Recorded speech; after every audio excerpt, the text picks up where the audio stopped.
My name is Phil Perazio, and I'm a urologic oncologist, a surgeon. Like many of you, I absolutely love what I do, and I would not choose another profession. But I've struggled with professional identity, practice efficiency, and wellness over the years. Operate with Zen is a podcast designed to explore a mindful approach to surgery and to being a surgeon. By discussing these struggles and mindful solutions, I hope together we can create a community of strong and healthy surgeons. Enjoy.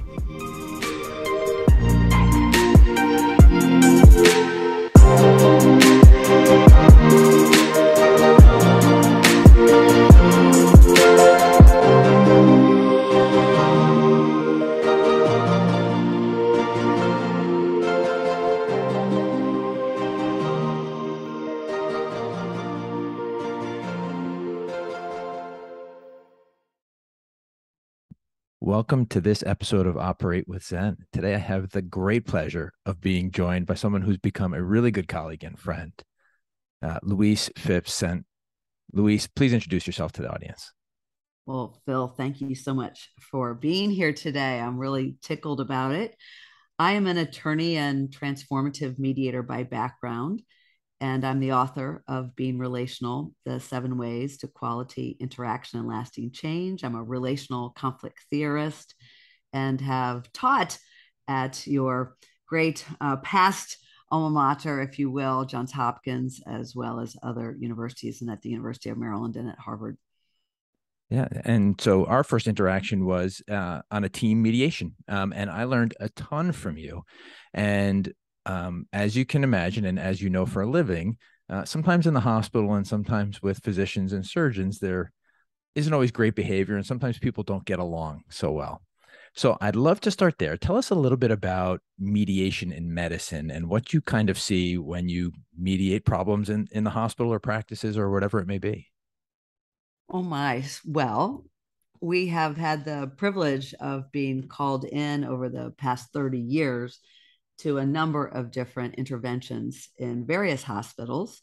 And our work together was at Johns Hopkins, where we have worked many times over the years from deviations from the standard of care that have a department really upended, and how is it to deal with, work with in non-traditional ways when, for instance, a nurse or a therapist or a physician might be sent home for a few days to kind of cool off.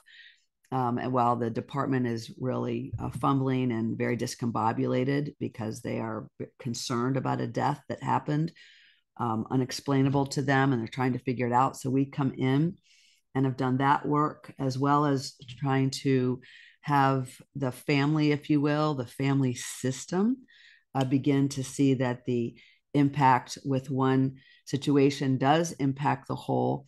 And the idea of separating people may not be the best avenue to take when indeed, when there's been a crisis, what it is that the body physically needs is for the central nervous system to be comforted and to relax and to become more in alignment. And so those kinds of situations we come into, we also come in with a number of integration issues in hospitals, with one department needing to work with another department when there have been mergers, buyouts, new hospitals, and how is it that they will work well together or figure out different roles. There's often a great deal of turf that goes unspoken. There's a lot of jockeying for resources that we help people talk through. And then we do a lot, I mean, by the hundreds and hundreds of matters of workplace situations where two people don't get along so well. And sometimes they're two very important people because they run different departments that really need to work well with each other. Sometimes it's people within the department. Sometimes it's a whole department. Sometimes it's the fellows of a department working with, the physicians who have been there for a long time. Sometimes it's the residents. Sometimes it's the nurses and the physicians. And so that's been part of our bread and butter for many years, helping people to dialogue with each other, our coming in as neutrals and believing deeply in the capacity of each of the individuals, as well as the capacity of the group, and energetically allowing the wisdom to emerge within a group because of what it is that I believe and my team believes in people's capacity. Yeah, that's incredible. And I'll tell you, I experienced firsthand and learned a ton from you, while we shared some of the mediation experience together. And one of the things I was really impressed with, it was right around the time I was being trained as a coach. And coaching, as you know, is one-on-one. And you could see the parallels between coaching and mediation. And mediation, I think I said this to you, is kind of like group coaching. It was creating space, allowing the entity, whether it's an individual or a few individuals or a team or a department or division, whatever it may be, to really emerge and create their own answer and their own outcome. So, if you don't mind, tell me if I'm right, if I'm wrong, a little bit of kind of mediation theory so people understand what it means. Oh, beautiful. Well, coaching and transformative mediation that is based out of in relational conflict theory, which is the approach that we take as mediators, it diverges dramatically from what others would call mediation, which is a more interest-based problem-solving mediation. Not a bad way to go, but really completely opposite of the approach that we would take, which is this relational approach that really believes that people have the capacity themselves. So the mediator's role, therefore, is to support. The mediator's role is to wade into the messiness and the muckiness and the ugliness and the shutdownness and you name itness, and be okay with that, and reminding the individuals or the group that this is part of the human experience and what is it that is most important that they need for each other to hear and to understand, and to help them create the process very organically, but also with hallmarks of what is best practice, so they can then dialogue and figure it out. And what therefore emerges, it's not just problem solving, it's deeper insight, deeper wisdom, sharing in ways that they had not ever heard each other before. It's not always pretty either, because we allow people, if they need to, say things that they've not been able to say for years in many instances, or have not been able to speak about because it's seemingly unprofessional or might get them in trouble, or there's a concern about retaliation, where we create these safe containers for people to be able to do so, and then hold them, if you will, the group, in this way of what is it now about that, very respectfully, always, that is most significant for you that you need to have others understand. And it allows people to let go of a number of things because they're on the record, if you will, and to also realize if it was exaggerated or if it was incomplete, because they have the ability to also therefore hear other people's perspectives because of the value of having the neutral third party there who knows how to work with all those differences of opinions as well as high emotions. It's incredible. And to see it in action is truly incredible too. And there are definite components of mindfulness that you notice throughout mediation. To create that safe space, you need to be incredibly present with that group. And at the same time, you need to be non-judgmental. Because I'm sure there's times you've been in mediation, you're like, wow, that group is way out there. And this group's totally right, but that's not my job.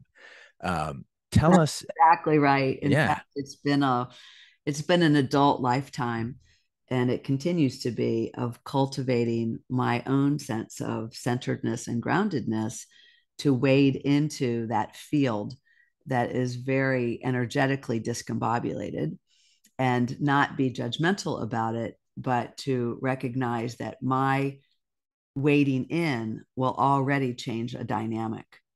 And how is it that the group wants to? So, similar to the coaching that you were involved in and taking part in when we first met, Phil, it's this notion that we come as an instrument. It's not this willy nilly, like I'll just sort of show up and see what happens. It's not that at all.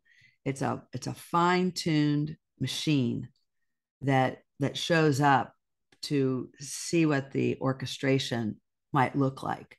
And there might be new sounds that I've never heard before, new plucks of chords and strings that I've never heard that sequencing before. And so it's very exciting in that way to recognize what is either discordant, but also just new and vibrational, to be able to allow a group to emerge with its own sense of empowerment, creating the melody and creating the music, their own score, not mine, but theirs. And that is the key, I think, also to really, really the best kind of coaching.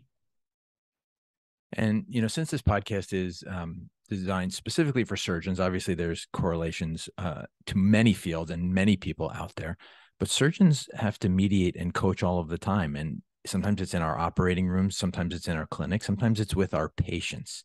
So for people out there who may be struggling with this concept of kind of creating space and being present, how do you teach your teams to do it? How do you get yourself in that space? How do you practice to be able to be a good listener and a good mediator? Mm, gosh, well, we have the real benefit and privilege of being teachers. And when you teach relational theory and relational practices, it's something that I've developed over the years called the little m mediator. So you might not come in as the professional mediator, but like you said, so often surgeons and physicians are little m mediators and coaches all day long. And so it's the idea of gaining a skill set, a relational skill set that really begins with understanding self. And so to understand where you are in your life with where your hot buttons are, as well as incorporating for us in our 40-hour conflict transformation and relational skills training courses that we teach nationally for these 30 years now. We incorporate an understanding of personality and our own worldview that each of us brings to the world that serves us so beautifully, but also can be a blinder and can be the underlying reason for many of our blind spots. And the more I can understand my own blind spots, the more able I become to relaxing into my own blind spots to allow others to come onto the table, if you will.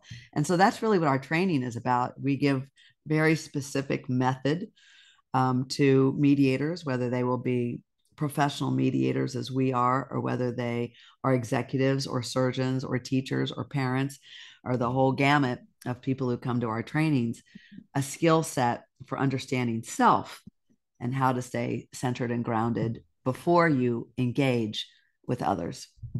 Yeah, and before we get into that system, which is definitely worth talking about, I agree with you completely. And I now, as I started to talk to surgeons and trainees and other physicians, some of the biggest conflict we see in medicine, I believe, and in other fields as well, is kind of an identity crisis. Either people think they're someone other than they are. And for instance, with surgeons, a simple example is somebody could think that the term surgeons like use a big whack. They're a big whack surgeon. They could do these massive operations, but maybe that's not really who they are. Or someone thinks they're a researcher when they're not really a great researcher. And that causes internal conflict. But then there can also be conflict where you think you're someone different than your boss thinks you are, whether that's your chair or than the institution thinks you are. You see yourself as a scholar, academic surgeon, where they see you as someone who needs to churn through patients and, kind of work through volume. And that's not who you want to be. And so there's a lot of identity crisis. And the basis of that, as you're alluding to, I think is understanding your personality and who you are. So, take us through your personality assessment. I know what it's called, but tell the group and we can start talking through it. Well, before we talk about the Yeah. Enneagram, I would like to mention that your assessment of there being almost an identity crisis, for me, in the work that we do, my heart actually is always going out to those in the medical profession, because I think what happens is this split, and perhaps it could be an identity crisis as you've described. Perhaps it could also be the various masks that people feel that they need to put on, or different hats that they need to wear. And that's certainly not akin just to people in the medical profession or just to big wig surgeons who can do these incredibly, world renowned surgeries that many others cannot do, but rather, all of us can find ourselves wearing masks and multiple hats. And I'm a mother of five. Am I the mom right now, or am I the attorney mediator, right? Or am I the gardener, or am I the one who's cleaning up the kitchen and I'm the chief dishwasher? I mean, all the different things that we can do and think of ourselves. But I think what happens in the medical profession is there has become a real fear of being really up close and proximate with patients, and arm's length professionalism under in the guise of being a professional physician has really set in. But under that is really just a great deal of fear, whether it's a fear of malpractice, it's a fear of violating different regulations, a fear of in the world in which we live around, touch and relationships, and how really in many ways perverted that has become, and also very real. And the medical profession has certainly not been saved or spared with some of the horrors and gores of physicians abusing their power with patients. But I think there's just been more of a split around my personal self in the medical profession and my professional self in its many different ways that shows up.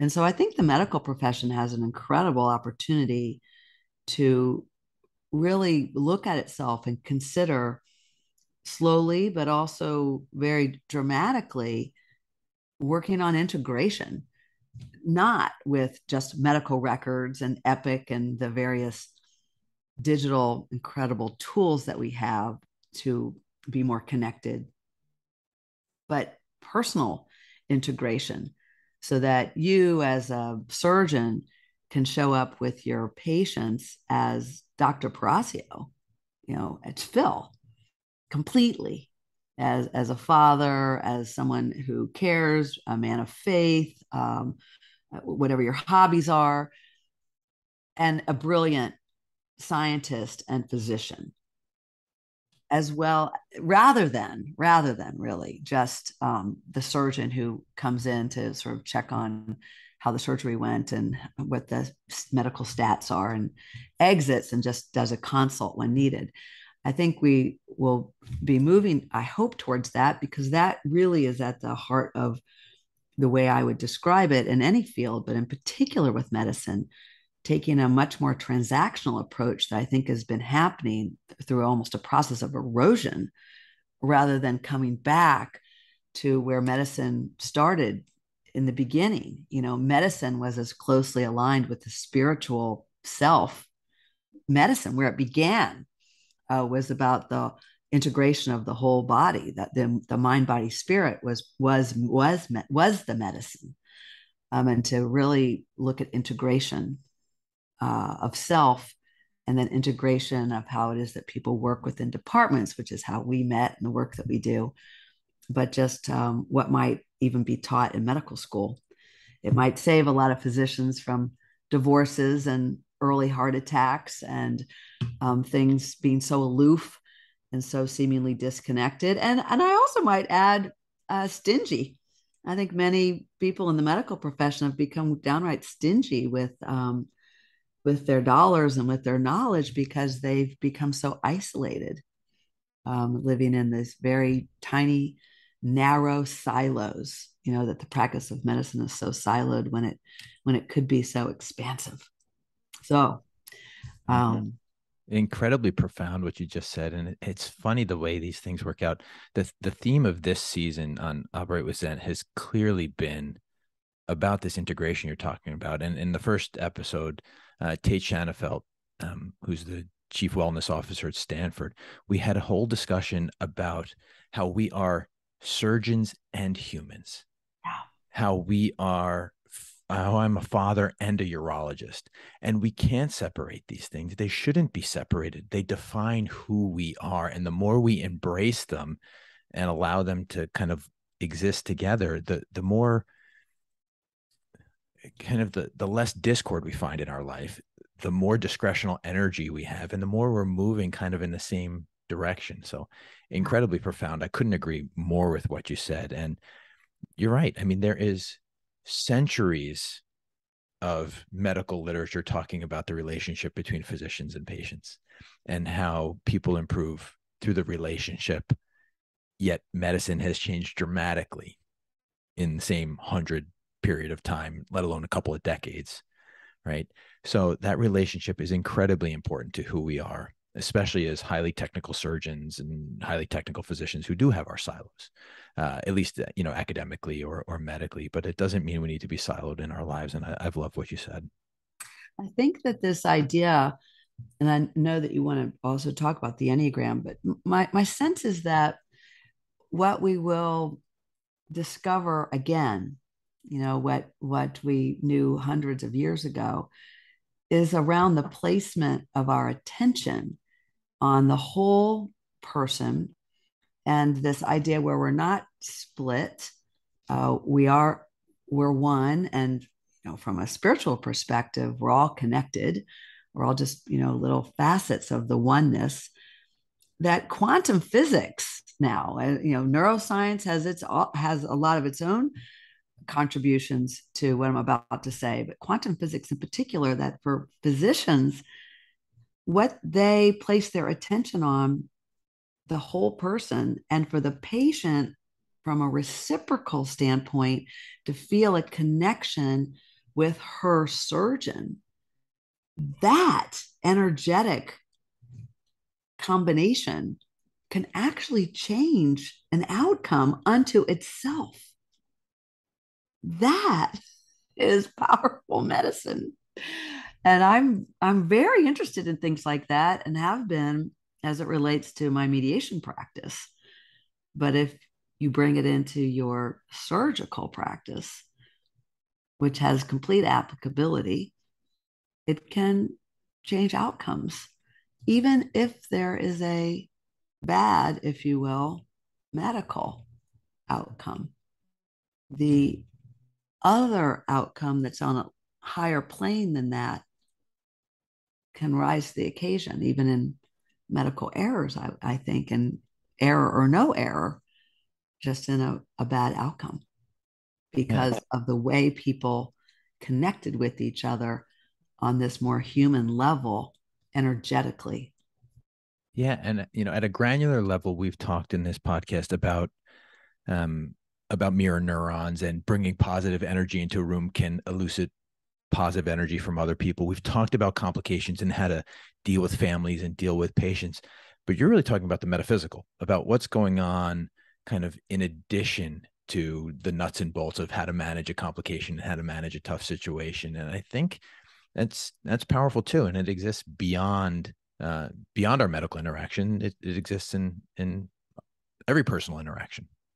I think it does. And what is coming up for me, emerging at this moment, for you and other physicians, not just surgeons, is this experience of humility, that there's something larger than we are, so that instead of having to be the be all end all font of all the wisdom for the most complicated surgery, that the physician can relax a little bit into this concept, this truth of maybe this is the outcome, or maybe this is what we can do, and maybe not. I don't know everything. What we're going to do is X, Y, and Z. It should have A, B, and C outcome. If C is a pretty raw outcome, we don't know everything yet. This quality of humility, that there's something larger than we are. And I think it would bring physicians really back home to themselves with that feeling of completeness with integration, so they don't have to carry this mantle of having to be so superior. Yeah, I'm going to borrow from something you said before. So instead of the small m mediator, perhaps we need to be the small s surgeons, right? And I love how you said the humility in the vastness that there's something else there. Yeah.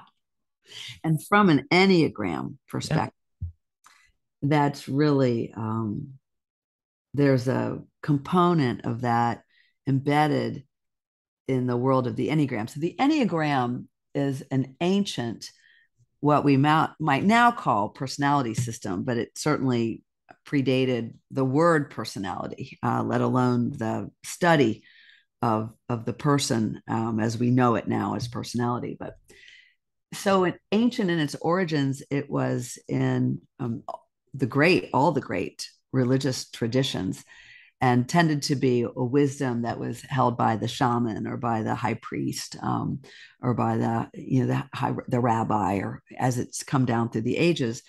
But there are these 9 worldviews that exist as best we know them in the world, that each of us lives in one of them. We have come into the world with one of these worldviews, and nature and nurture, and we certainly are shaped as we are children and move through our lives.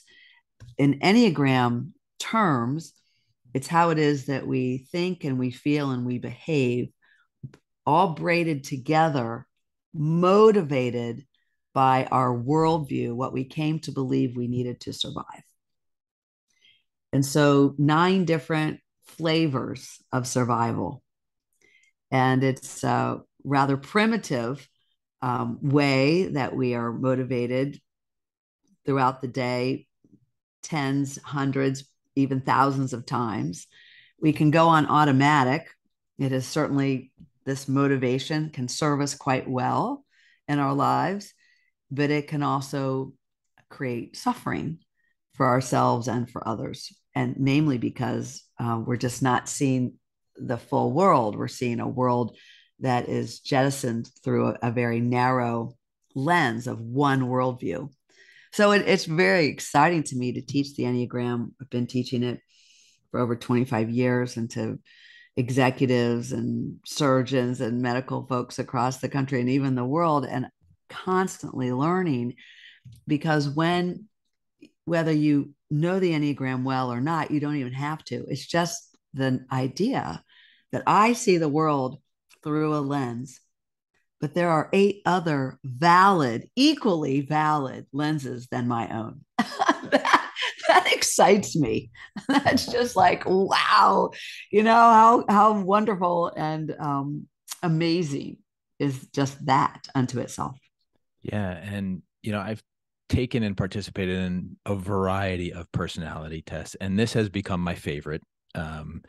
And part of the reason it is because it has that expansive worldview, and that we can't exist without others who think differently than us. We don't get better unless we interact with people who think differently than us.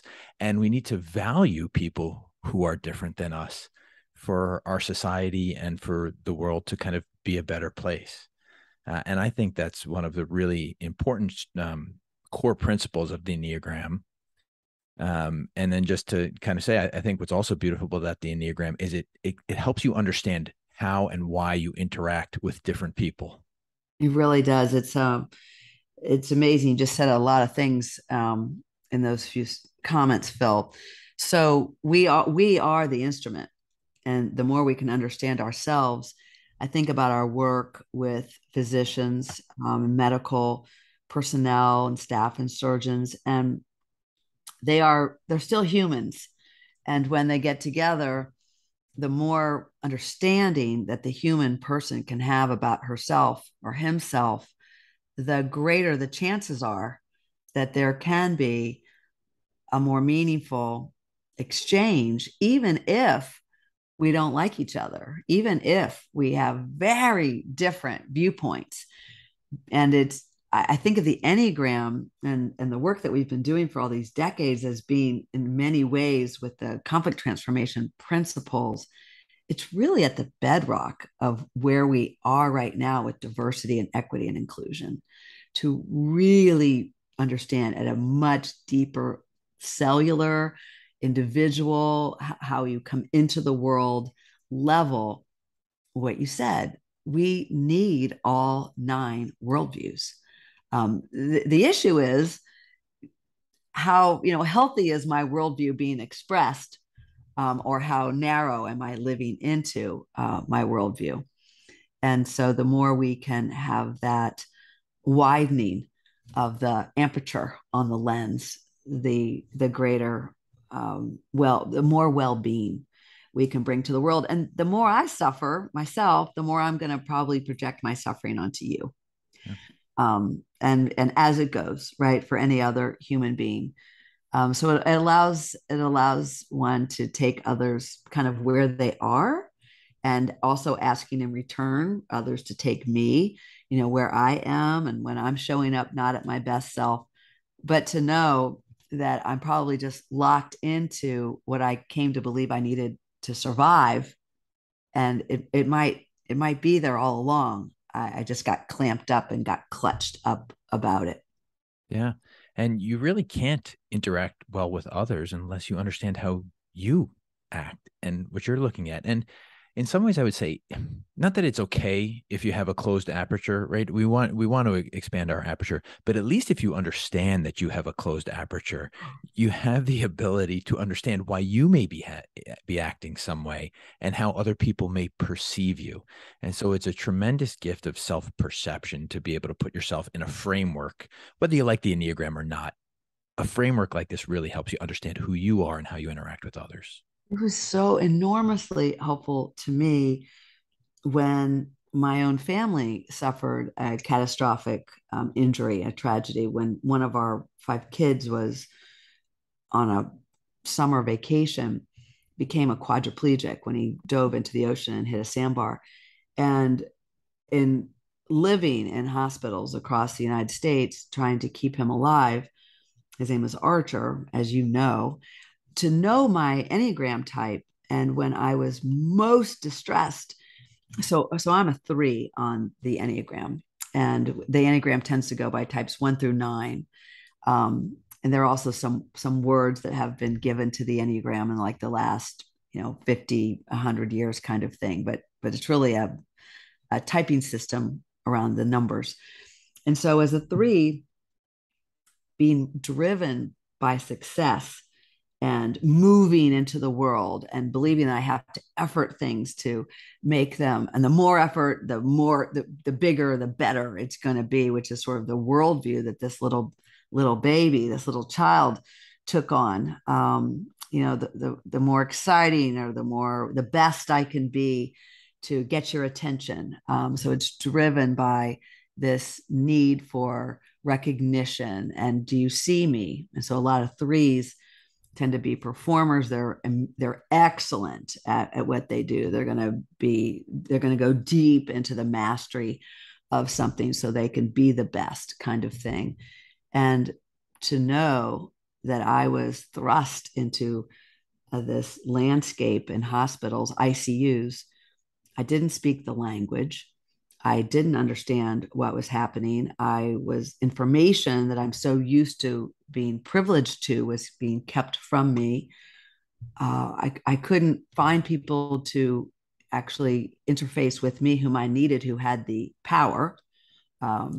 Everything that, besides this catastrophic injury that had turned our family's life upside down in the blink of an eye, I was struggling with my own worldview, but I had the knowledge that I was. And that was what was so key from what you just said. Like, I knew I was in shock. I knew, because of teaching trauma for many years, I knew that I was feeling paralyzed, ironically, myself, because my own sense of effort and movement was ripped away from me. And wasn't even the patient. It was Archer, who had his whole life taken from him. And it was life or death for so long. But the Enneagram knowledge was incredibly important. And then I could create an Enneagram team to support me, which I did have. I have what we call our missing middle team. of other Enneagram practitioners. It was they who really, and others on my spiritual and healing team, that helped me through that, taking me just where I was, which was a disintegrated type 3 with every blind spot, every darkness, every wall, but knowing kind of like the yin and the yang, there's always a little circle of light, and how it was, to find that. And part of the gifts of a type 3 at her essence is hope. And I knew that too. And so and when I teach the Enneagram, I love each of the 9 types to know their essence, because that's your God given birthright. And to know mine was hope, I clung to hope and lived into hope, even when I felt so paralyzed myself.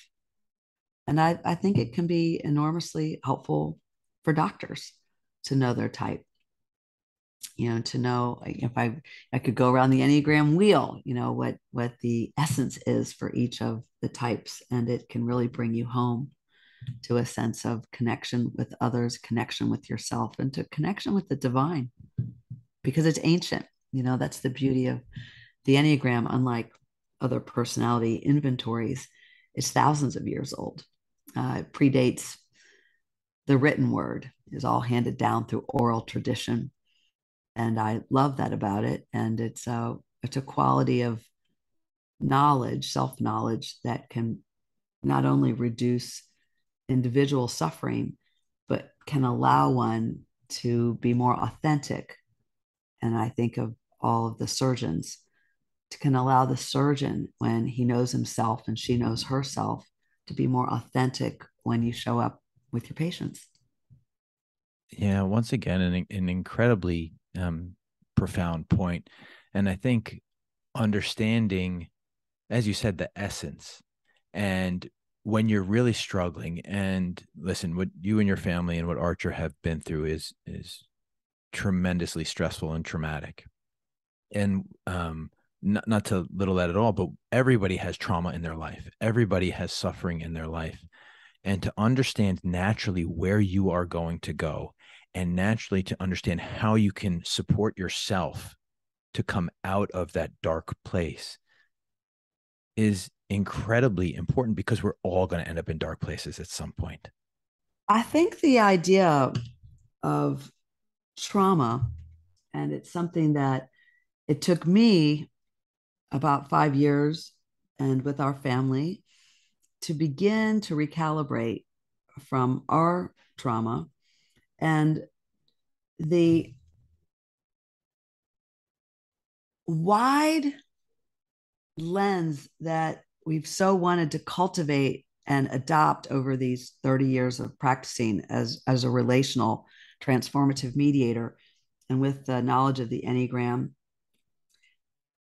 understanding trauma was like, we have to help other people, and in particular in the medical arena, and families who are in that medical crisis time. And so I started Blink of an Eye, a podcast about trauma and trauma healing, because it's also not just medical crisis and trauma. Most people, it's really hard to live 40 or 50 or 60 or 70 years on the earth and to have not had some experiences of trauma in your life, whether you were a child. And it might not have to be around a loss of a death of a parent or of a sibling. It can be moving around the country a lot. It can be, loss of a job. It could be a bankruptcy. It can be divorce. It can be a time when a child was so ostracized at school, with bullying. There's so many experiences for all of us of trauma, that when we can begin to understand how it affects us emotionally, mentally, spiritually, and then come back to the body, one of the learnings that we speak about in many different Ways, Shapes, and Forms on Blink of an Eye podcast, which is an origin story about Archer and me. But I also have trauma healing learnings, as you know, because you have been one of my guests, is that we can heal trauma through the body. And when we do, that's when we're really able to move on. And because we all have some trauma in our lives, it's really worth it to take on and understand and have some methods for being kind to our bodies, because surgery, every surgery is a trauma to the body. Every time our skin and our various levels of skin and tissue is cut into, that's a trauma. And for me, because I'm a family systems thinker, I and many, many others, there's some reciprocity there for the surgeons.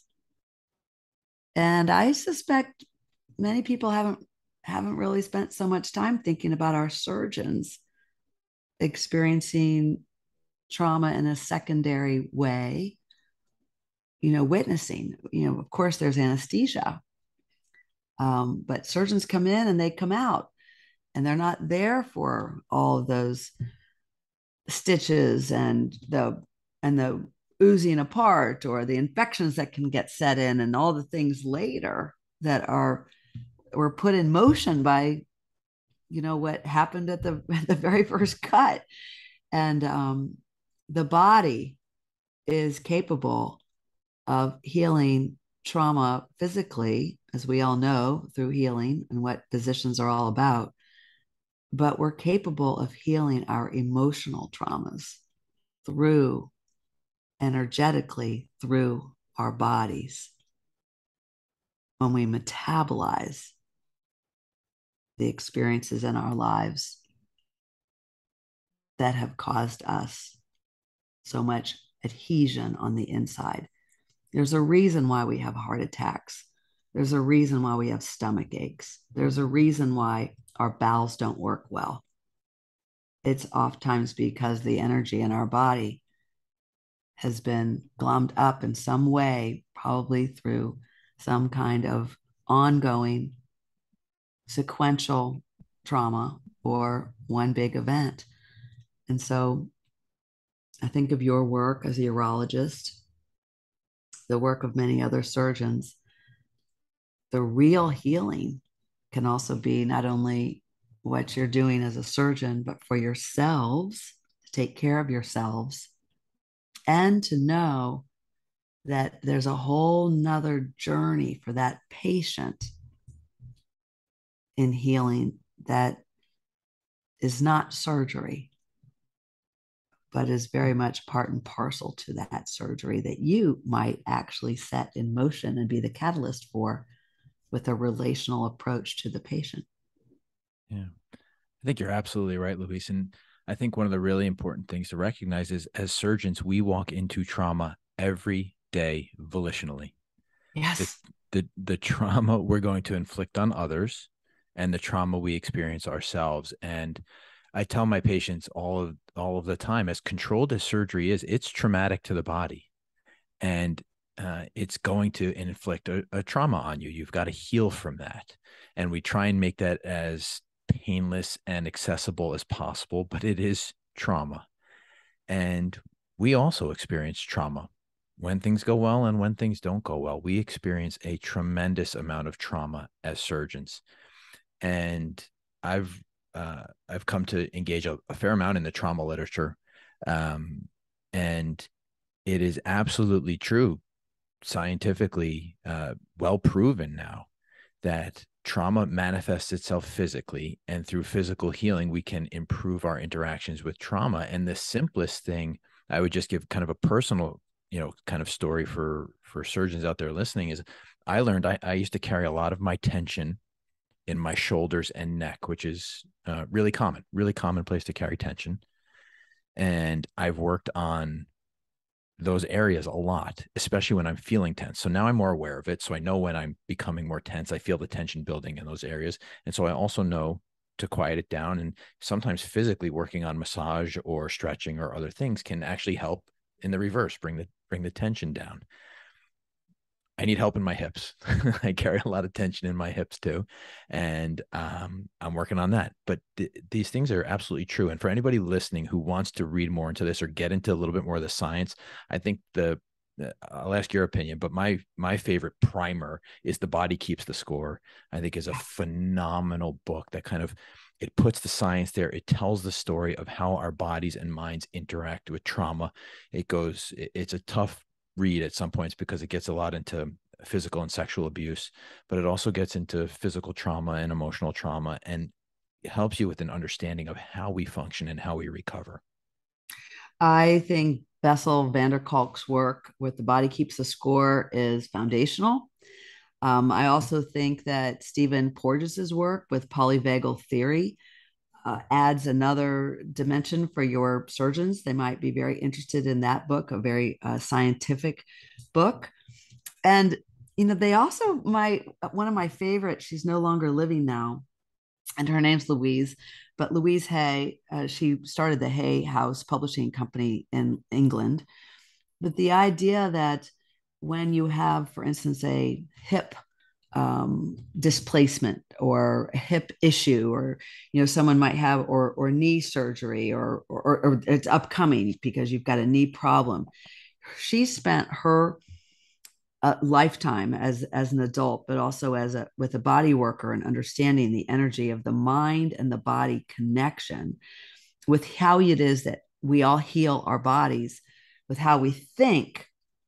And then it's coupled with, as you said, Phil, like you might have a massage, or you might have a body worker, or you might also, cultivate energy through Tai Chi or Qigong, how we're literally cultivating energy that we might just sort of give away and dissipate in those ways. But, Louise Hay would say, for instance, like if you had a hip problem, she'd say it's often a fear of moving forward in a major decision.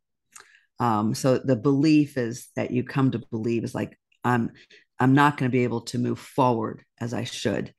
And so she would say a new thought pattern, for instance, would be, I am in perfect balance now. I move forward in my life with ease at every age and stage. And then you begin to sort of have these mantras, if you will. And then coupled with trauma, which is oftentimes manifesting with numbness or with a hyper alertness, we can begin to see this incredible connection of how the body's keeping the score, and we can begin to loosen what the body holds energetically for us when we begin to also change our thought patterns. And even circling back to the Enneagram, just to know that there are 8 other worldviews equally as important as my own is an experience of humility that can relax the body. And then I might even realize, gosh, I've my jaw, my jaw's really been hurting for a while, and I haven't even been paying attention to it. And if I were to think of the work of, Louise Hay, it could be like, oh, well, a jaw problem, it's usually like resentment. Like I have this, what am I feeling really vengeful about? I haven't been able to speak or scream or something. So a new thought pattern would be, I'm willing to change in me what created my resentment in others. I approve of me. I love myself. I approve of myself. And so on it goes with the wisdom of relational conflict theory and how it shows up in the body and takes us into these other directions that always come back home, very connected to expansiveness, and that we're all part of oneness. And each of us is beautifully diverse and individual and can show up as our authentic expressions of the divine. And healthy and whole. The body might be broken, but we're not broken.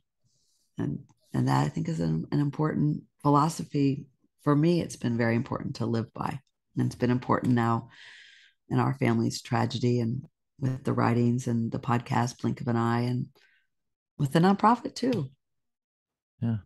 And it's really incredible, all of the things you and Archer and your family have kind of embraced here. And there are so many things I want to talk to you about, Louise, and we could go on for hours, but I want to be respectful of your time and your day also. So I want to get into that last little bit you mentioned about the divine. And you are a woman of faith, your family is of faith, and faith and mindfulness and healing and trauma and transformative, mediation. How does it all tie together for you? Where's the foundation? Is it foundational? How does it tie together? There couldn't be anything more foundational. Um, I believe deeply that we are all expressions intended to be here.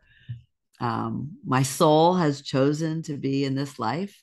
I'm Catholic by background, practicing Catholic. I love going to daily mass. I ask the Virgin Mother to put her arms around me all the time. And then I remind myself, she already has her arms around me. I have to ask her to help me feel it, so my faith has really been at the bedrock of what I see in myself and what I see in others, and why I continue to work in messy situations of crisis and conflict, because other people's pain is my pain, but I don't help them or the world if I take on their suffering and their pain, but I can enter into it with them.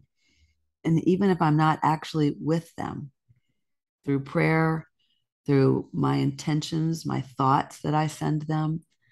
And I experienced it firsthand with Archer when I asked others to think of us if they did not have a prayer practice, and if they did have a faith practice at all, to please pray for us specifically, because the medical profession told us Archer would not live. And then they told us he would never walk, he would never breathe on his own, he would never be off life supports. And I believe that the prayers and intentions of others as expressions of the divine were what created the energy field for then what happened medically. So believing in God and other people as expressions of that divine energy, that I am an expression of that divine energy, and you are, and everyone listening to your podcast is a really wonderful way to live life. It allows me to be more humble, especially when I need to be, and to forgive when it's especially difficult, but it makes it all possible. Wow, incredible. So we're unfortunately getting short on time. I like to give everybody the opportunity, if there's anything else you want to talk about, anything you want to bring up, or questions you want to ask, in the last few minutes, it's absolutely yours. Oh gosh, it's just been wonderful. I would love for for your listeners to listen in to Blink of an Eye. It's you can pick it up wherever you pick up Phil's podcast. It's Blink of an Eye podcast, and it's about trauma and trauma healing. And there are trauma healing learnings. You can especially listen to Dr. Philip Perazio on Zen for Surgeons on Blink of an Eye. And I'd love for you to consider getting involved. People who are surgeons, we have a nonprofit called I See That, which is the Integrative Center for Trauma Healing, Advocacy, and Transformation. And it's assisting families and medical teams across the United States where there is not spinal cord injury expertise. So, urologists, neuros, spinal cord injury, spine surgeons, in particular, pulmonologists, radiologists who have spine experience. They are part of our group and our team. And if your listeners would like or be willing to be part of that, we would love that. We also have prayer warrior groups, and we have hope lifters who send words of inspiration to families in the first 30 days, as well as offering emotional and spiritual and logistical, medical, how to interact with medical personnel as support to families. So please think about becoming part of ISeeThat.org, or you can look up Blink of an Eye as well. And that would be super because it's all part of the Zen for surgeons. Yeah, I appreciate that, Louise. And I would tell you, Blink of an Eye is an incredible podcast. And the first episode in great ways is really hard to listen to because it's so honest and so open and so heartbreaking, but so powerful. And I would encourage all providers to listen to it, all surgeons to listen to it, and especially people who are interested in trauma and healing and how people interact with that. And I know there are surgeons out there and people who are involved, and we know spinal cord injury patients need help. So if you're interested at all, and I see that, please reach out to Louise and help the organization. They could be. She's an incredible person to interact with. I can tell you that, and your energy and time will not be wasted with her. I can promise you. I can promise you that. So, in the last minute or so, I'm just going to kind of summarize some of the amazing things we talked about today, Louise. You know, we started talking about transformative mediation, and that was kind of our entree into a great conversation about mindfulness and non-judgmental states and being well. And very early on, you talked about your teaching your mediators to be little m mediators. And I think one of the great themes today is talking to surgeons about being little s surgeons, being part of something bigger than yourself instead of trying to be the big S surgeon in the room all of the time. And I think that's a great analogy. We talked about how we can integrate personally as surgeons and about as physicians, and that there may be this fear of being up close and keeping people at an arm's length, but instead of staying at an arm's length, embracing each other and embracing those personal relationships can sometimes bring down some of the barriers, bring down some of the walls that we struggle with. And to do that, understanding who we are, who ourselves are, and whether you use the Enneagram or another personality assessment, to understand really who you are and how you can interact. You can only interact with others if you best know yourself, and kind of reach out from there. And then lastly, we finish with trauma and how healing happens through both the body and mind, as well as the spirit. And I loved what you said too at the end. It was about mediation, but I think it's really applicable to what we do as surgeons too, is that you can't take on somebody's suffering. If we're, as a cancer surgeon, I can't take on their cancer. That's not the way it works, but I can be in that state with them, and you can embrace that suffering with them. And that is such a huge part of what we do. So thank you for your time. There are so many people who are going to benefit from this conversation, and I hope you have a wonderful rest of your day, and I look forward to talking to you again soon. I can't thank you enough and for being a relational practitioner, because I think relational medicine is where you're taking people, Phil. So thank you so much. Thanks, Louise. Take care.